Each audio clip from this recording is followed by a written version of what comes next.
trying to adjust myself. This is the most uncomfortable piece of furniture. Yeah, thank you. Next time I want a throne for the next series.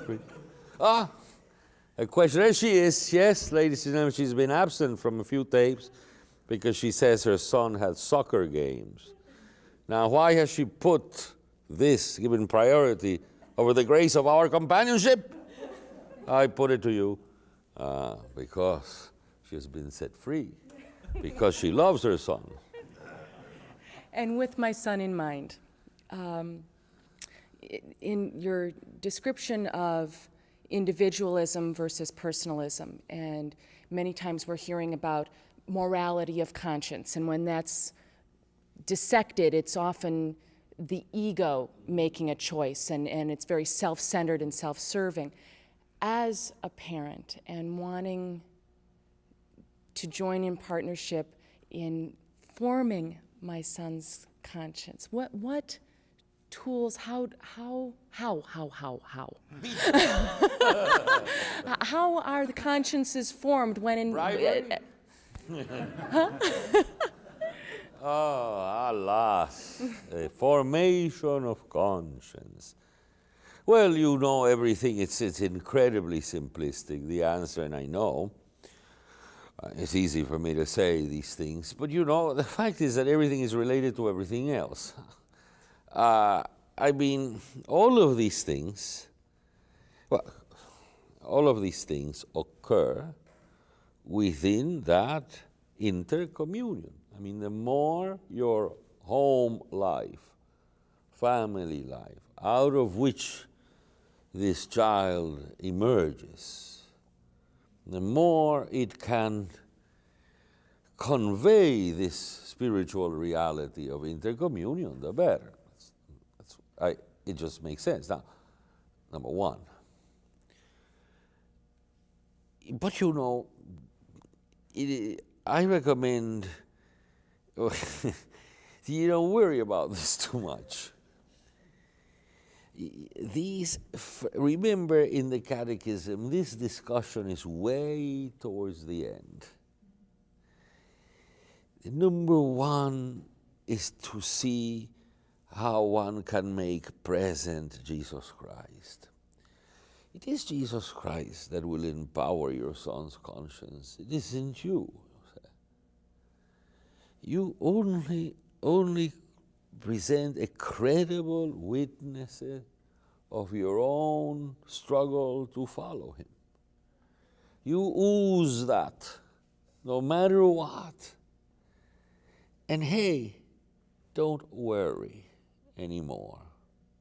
You see, just don't. You will try to manipulate, to manufacture plans, programs. They don't come off. It's you. You is the witness, the testimony of your own personhood, your own conscience. You know, the reasons why you think and act the way you think and act, sincerely presented, credibly lived. You can't ask for much more. You cannot ask. It doesn't begin this way. Conscience follows. It follows the conscience is awakened by the other. You see, through a relationship of love. Otherwise, it's not conscience.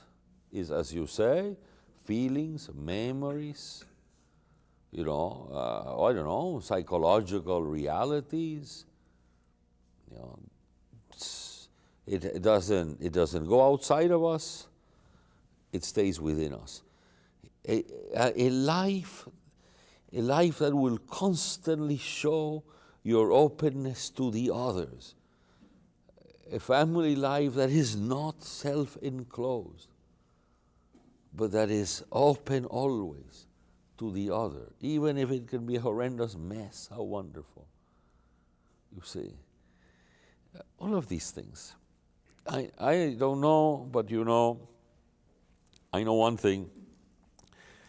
You merely be faithful to your vocation and let everything else be taken care of by the only one who is the teacher of consciences. Sir? Yeah, in Dostoevsky, psychological problems and difficulties are often related to deeper religious alienations.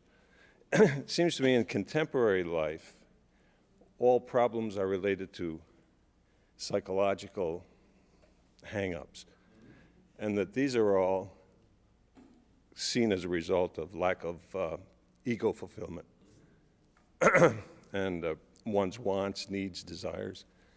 Can you relate that to what you've been discussing? Of course. Yes, you see, that is a very good observation, because we have lost the sense of interiority. Psychological life describes yourself and your relationships with others, but only as functions of your relationship with yourself. Psychology does not reach the other. It stays within the self, okay? Again, it's good to understand that dynamism, but that is not the deepest dynamism of the human person. The deepest dynamism of the human person is the spiritual dynamism. And the spiritual dynamism relates us always to others outside ourselves.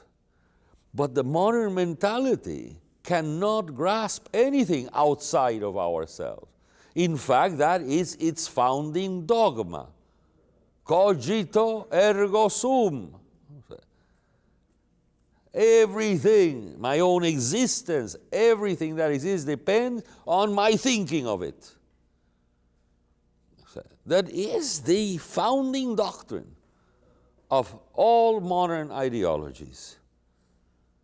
So it has no space for otherness, therefore no space for spirituality. The closest it can come to it is psychology. But that's not even close, because that's still within. So we do not understand the spiritual origins of both goodness and evil, in that an evil act is so spiritually, because it is a spiritual act.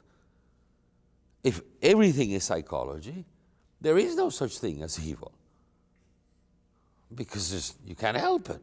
That's a description of mechanisms inside of you which totally control you anyway. See, we do not understand evil because we do not grasp spirituality. We will grasp spirituality when into this prison comes the presence crashing through of the other, who is Jesus Christ.